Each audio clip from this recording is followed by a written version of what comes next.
Video করে নিয়ে যাই। এগুলো কি স্মৃতি করবেন নাকি? স্মৃতিটা রেখে দেওয়ার দরকার না।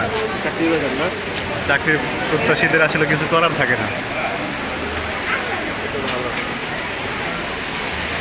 যারা চাকরি বাকরি করবে তারা ঠিকই কিন্তু চলে আসছে, দেখছেন এত বৃষ্টি এত পানির ভিতরে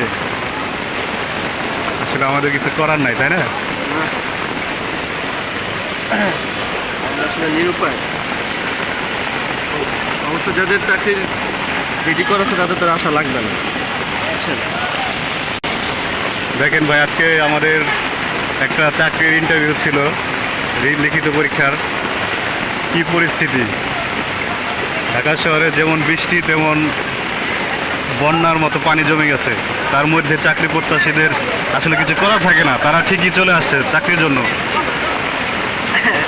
যাদের করা লাগে না তারা, তাদের জন্য চাকরি রেডি, তারা বাসায় ঘুমাচ্ছে।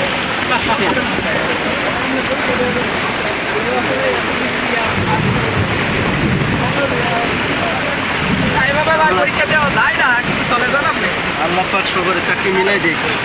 আমিন। আল্লাহ পাক বৃষ্টি